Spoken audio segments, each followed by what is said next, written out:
Bismillah, assalamualaikum warahmatullahi wabarakatuh. Kaifa halukum ayyuhat thalabah? Alhamdulillah. Asallahu ayyaj'alana daiman fi khair wa sihah. Hari ini kita akan belajar tentang kisah Nabi Idris alaihissalam. Tujuan pembelajaran pada hari ini, kalian mampu mengetahui kisah Nabi Idris alaihissalam. Kalian mampu meneladani sikap rajin belajar. Kalian juga mampu menceritakannya kembali kisah Nabi Idris. Seperti berikut ini, soleh-solehah. Anak muslim harus rajin belajar. Anak muslim tidak boleh malas belajar, karena malas belajar itu bukan sifat para nabi dan rasul. Selain rajin belajar, soleh-solehah juga harus berdoa ketika mengawali pembelajaran maupun di akhir pembelajaran, supaya Allah memberikan kemudahan. Seperti Nabi Idris alaihissalam yang rajin belajar sejak kecil.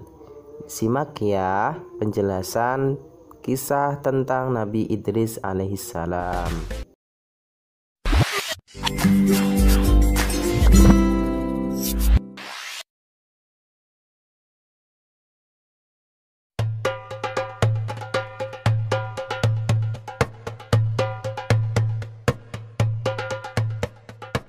Nabi Idris alaihissalam adalah keturunan keenam dari Nabi Adam alaihissalam yang lahir di Mesir. Beliau diberi nama Idris karena gemar membaca dan menulis. Nabi Idris adalah nabi yang sangat cerdas. Beliaulah yang pertama kali menjinakkan kuda yang semula merupakan binatang liar. Setelah menjinakkannya, kini binatang kuda itu bisa dijadikan tunggangan atau untuk mengangkut berbagai barang. Orang-orang yang baru melihat hal ini merasa heran karena Nabi Idris dapat menempuh perjalanan dengan sangat cepat daripada mereka yang masih berjalan kaki. Dengan adanya kendaraan ini, kaum Nabi Idris sangat terbantu dan menjadi semakin makmur. Nabi Idris menjadi orang yang paling disegani dan menjadi seorang panutan. Di dalam Al-Quran, Nabi Idris digolongkan sebagai manusia yang sabar karena beliau tidak mudah putus asa dalam menghadapi tantangan dan rintangan seberat apapun. Nabi Idris merupakan manusia pertama yang mulai menulis dengan pena dan dianugerahi berbagai kepandaian oleh Allah. Di antaranya ilmu alam semesta, ilmu tulis-menulis, dan ilmu berhitung. Beliau pula yang pertama kali menjahit baju sehingga membuatnya lebih nyaman dipakai daripada baju yang masih terbuat dari daun dan kulit hewan. Selain itu, beliau juga menguasai berbagai macam bahasa. Oleh karena itulah, beliau dapat dengan mudah berkomunikasi dengan manusia lainnya. Beliau juga pandai membangun rumah sederhana yang indah dan nyaman, sehingga banyak orang dari berbagai daerah yang menirunya dan meminta bantuannya. Dengan ditemukannya berbagai teknologi hasil penemuan dari Nabi Idris yang membuat kaumnya lebih makmur, kaum anak cucu Nabi Adam lainnya yang berasal dari Qabil menjadi sangat iri.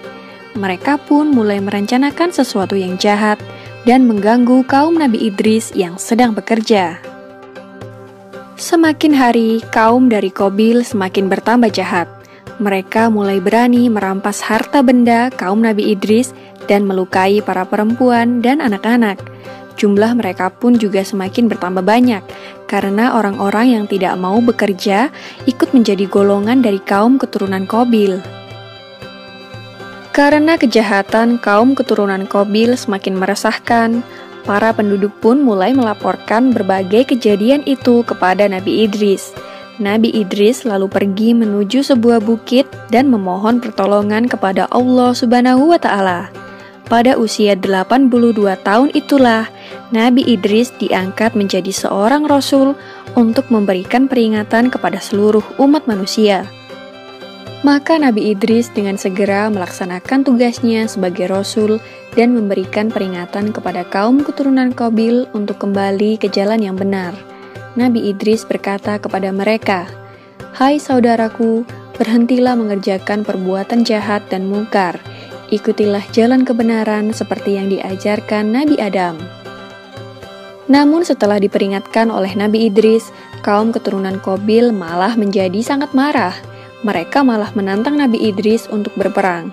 Maka Nabi Idris dan para pengikutnya mulai membuat berbagai peralatan perang dan membuat benteng pertahanan guna menahan serangan kaum keturunan Qabil. Akhirnya peperangan pun terjadi. Selain menjadi seorang nabi dan rasul, Nabi Idris juga merupakan seorang panglima perang. Beliau berperang dengan gagah dan berani sehingga mendapatkan julukan Asadul Usud yang berarti singa dari segala singa karena tidak pernah berputus asa dalam menjalankan tugasnya untuk memerangi kejahatan. Nabi Idris adalah ahli strategi yang sangat pintar, sehingga beliau dan pasukannya selalu dapat memenangkan berbagai pertempuran. Namun semakin hari, kaum keturunan Qabil yang mungkar dan durhaka itu makin bertambah banyak jumlahnya, dan tidak terhenti menyerang para wanita dan anak-anak dari kaum Nabi Idris. Maka Allah Subhanahu wa Ta'ala memerintahkan Nabi Idris beserta kaumnya untuk berhijrah dan meninggalkan negerinya untuk menuju tempat yang lebih aman. Demikianlah kisah Nabi Idris alaihissalam yang tiada henti berperang dengan kaum keturunan Qabil. Nama Nabi Idris diabadikan di dalam Al-Quran dalam surat Maryam ayat 56 dan 57. Semoga kisah ini dapat mempertebal iman kita kepada para nabi dan Rasul Allah Subhanahu wa Ta'ala. Amin ya Rabbal Alamin.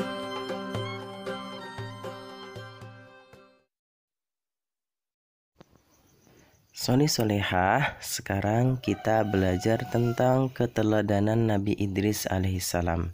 Seperti yang sudah Soni Solehah tonton melalui video tersebut, dapat kita ambil pelajaran yang pertama adalah Nabi Idris alaihissalam adalah salah satu di antara 25 nabi yang harus kita imani, harus kita hafalkan nama-namanya.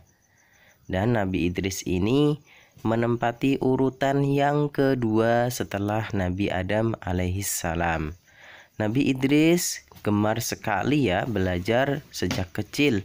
Nabi Idris pun adalah manusia yang pertama kali menulis dengan pena.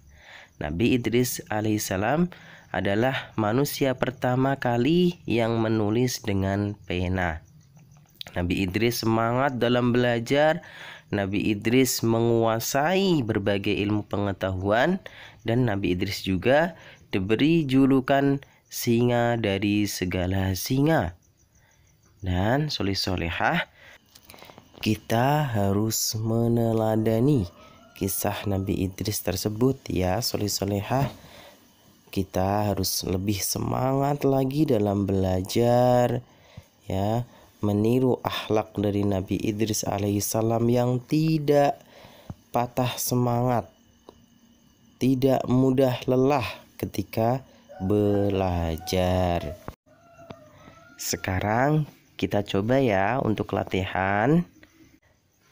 Tulis jawabannya saja di buku tulis ya soleh-solehah, dengan jawaban sesuai yang ada di video kisah keteladanan Nabi Idris alaihissalam dari nomor 1 sampai nomor 5.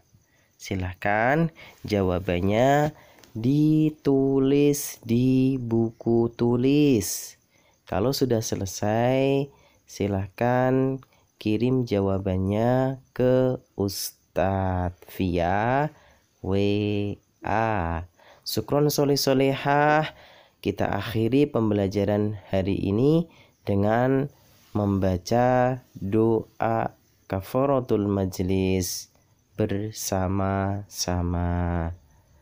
Assalamualaikum warahmatullahi wabarakatuh.